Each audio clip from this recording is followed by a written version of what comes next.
is how I get my views. Here, I am joined by Travelguide guy. I'm socially awkward. Well, you should change your catchphrase into like something that like an animator says at the end of his video. Well, so like, all right, let's go back into copyright claims. What do you think using this already disputed music is good, or like disputing the music and then winning the dispute is good? Like, or should I use both? To dispute, if there's ever a claim, dispute it. It doesn't hurt to dispute it. Like, Unless you're sure that you know that you're copyrighted, then you're going to lose. Then you can remove it. But if you believe it, that you're right, then dispute it. Well, like, should I use already disputed music? Should you use it? Yeah. I would hold off using it in a new video until you get this thing resolved, because otherwise you're going to have to go back to your new videos and redo them if you lose your dispute. Wait, so you're like, is there a streak between, like, if you lose your dispute, did you lose all your disputes? No. On that music that you're disputing, if it's in more than one video, then you'd lose it in all those videos. That music would have to be eliminated from all the videos that it's in. Sometimes I use music in more than one video, the same music. So like, that's why you have to be careful when you dispute. Tell me what are you using the library, or are you getting the music? Mostly library, but there's a few that I know that are better musicians in the library that I focus on. Well, I mean, like, what do you think? What is the best thing about disputing? I don't know. I've never had to dispute. Well, I disputed like 2 times on the channel. Did you lose or win? Well, I won the first time. Well, And that's a good thing. since YouTube checks every single video, well, they probably know YouTube. You know, so. Well, what happens is that they have a computer algorithm that flags certain key words or music. They just know, and sometimes it messes up. They flag something wrongly. That's why you can dispute it. Do they actually like do they read the algorithm? I heard they did. Now I don't know that firsthand, but from what my reading is, that algorithm is always being updated and improved. How often do you check? How often does YouTube check their algorithm? No one knows that. That's part of YouTube's inner workings that Well, we're not privy to. Well, employees figure that out. Well, I'm sure, but they can't be talking to us. That would be against their rules. And probably. they would be fired by YouTube If they got caught, I'm sure. Yeah, YouTube doesn't want us knowing too much about how their algorithm works. And the reason is, if you know how that algorithm works, you can game it. You can beat it, maybe. You can find weaknesses and loopholes. So they don't want you to know too much about the inner workings. This video is going to be taken down because we're talking about that topic. No, that should not matter, because I'm actually telling you things that YouTube would tell you also. Oh. I mean, it's in the reading. YouTube will tell you the same stuff, so you're okay. YouTube? YouTube is owned by Google. What?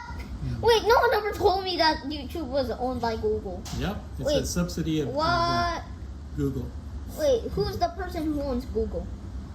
That I don't know. I mean, I've seen him, but I don't remember his name right offhand. Well, do you know him, or do you? That he began it? Are you a fan of him?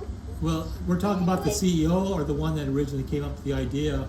I can't remember who it was, but now it's, of course, there's lots of people that are owners. If you buy stock in it, you're a partial owner. But the biggest owner, the CEO, I can't remember his name. Good to cut videos. This is like good to cut videos. I like stop at a certain moment and like cut the videos out in the sections, so it makes the video a bit shorter, and you could like make it so it's perfectly 10 minutes. Well, 10 minutes is the number if you're going to monetize, they say, because you want to have commercials. It has to be long enough to fit a commercial in between. So my reading is that you got to shoot for a 10-minute video. And you can check with those that are doing this for a living, and you might see that their videos are probably at least 10 minutes. Probably not many of them under 10. Because that's the golden That's the number. That's the gold standard. You got to hit 10 minutes to have a video that can be commercials inserted within it. Well, since it's not, this footage is not gonna be took. There's like, oh, I'm gonna get this out. So what? I would recommend, but you don't worry so much about the time. Worry about making it good. And worry about whether the quality. It's 8 minutes. Like, yeah, exactly. Like whether the time, that's important for one, but it's gotta be good so the viewers can watch all the way through the video. It doesn't matter if you have a 10-minute video. If it's no good, nobody's going to watch 1 minute of it. Right. No one's gonna watch someone playing Plants vs. Zombies. I wouldn't. I don't know about other people, but you got to make it interesting to everybody. Now, if you were giving them inside tips, maybe on the games, maybe they might watch it for a bit longer. Yeah, exactly. I mean, if something happens, the part that are gonna click away, possibly they're gonna continue like for 5 minutes or something. Depends. Now, that's another point, is you want to start your videos with your strongest points, your strongest features, because if you don't catch them in the first couple of minutes, you're not going to keep them. And so you got to give them something at the beginning that's good. Well, one time I was watching this YouTuber called Daco. I'll leave his channel link in the description. Well, one time I was watching him and I was like, I watch all his FNAF AR videos, which are like a couple of minutes long, like 13 to 15, like, I mean, I usually watch them all. I watch the whole series without clicking off the video. Right. And I think that's what I'm trying to do. So, like, maybe that's what I need to do. Like, catch the viewers' interest on what's happening. Because the reason that I watch it is, like, to see his impression about the thing. So, yeah, that's probably why, but do you have any tips about, like, catching the viewers' attention to keep watching?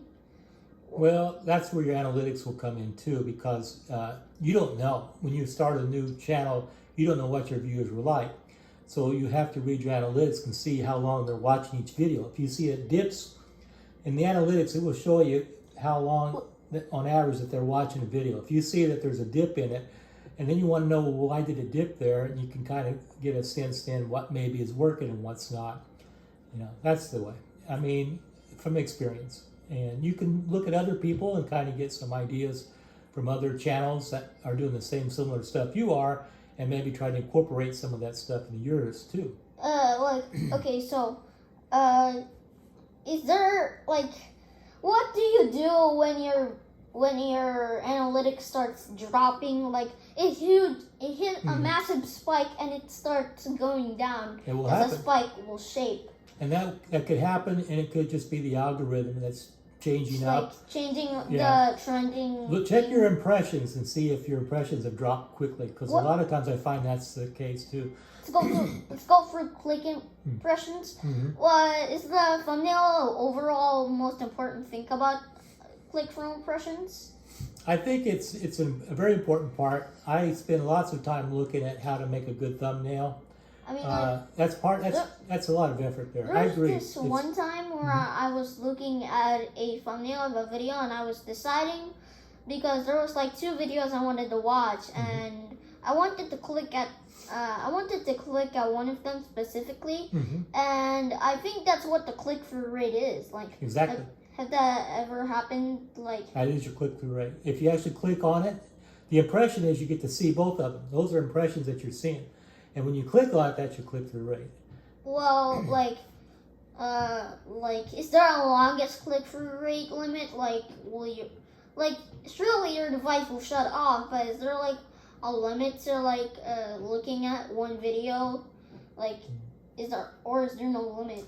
No, you get to watch all the way through if you click on it. I mean, that's part of that's what Google wants, or YouTube in this case.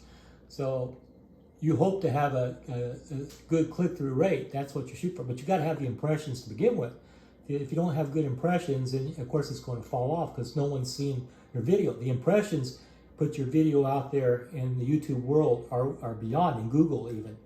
So without the impressions, they don't know that your video exists. So you've got to have good impression numbers. And then the click-through rate should follow through, be at least 5 to 10%, they say. It'll be good. let's talk about paid promotion. What does that do? Well, I'm not familiar with that because, again, I haven't monetized yet, so I don't know much about how to go through all those things. That's something I haven't read much about. Well, I seen this videos like at the start, at the time I start watching it. There's this tag at the video, like somewhere in the corner, left, right, up, down.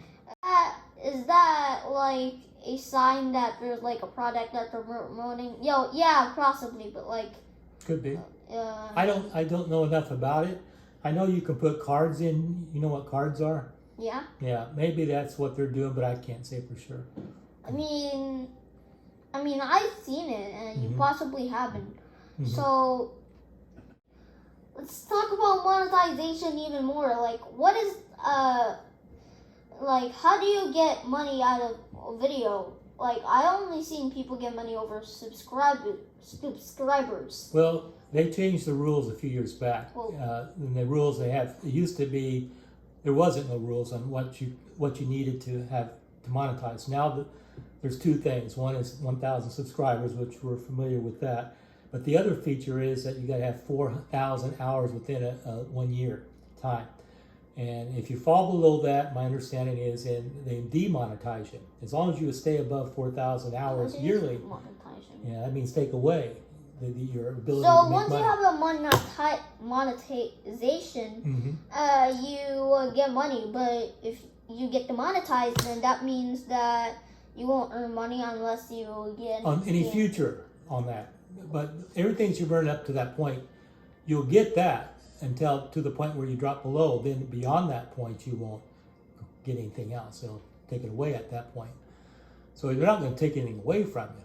But all they can do is deny you future earnings if you don't have enough people watching it. Well, okay, but so I have the screen set up so you can see me. I'll leave his profile picture right here and you guys can see it. So, all right, carry on. Like, let's talk about the audio library and stuff like that. Like, the audio library, like. Once you use non-copyright music, does that count as the audio library? I think I think YouTube has an audio library that's safe to use. There's others on other channels on YouTube. I don't think they're associated with YouTube, but they're just got their own channels, and they say that their music is copyright free. It's kind of far-fetched. Well, I'm saying you have to kind of do your research, and you have to look at descriptions of each music that you pick and see what they require you to do. And usually they want you to put in the description the name and the music and the person and maybe a link to it. And you got to find what to you is a good musician. I found a few that I like, and so I always check their music out. Well, I found this person, like, you guys probably know who he is. It's no copyright sounds. You just put if they have a license on their description, you have to copy and paste it.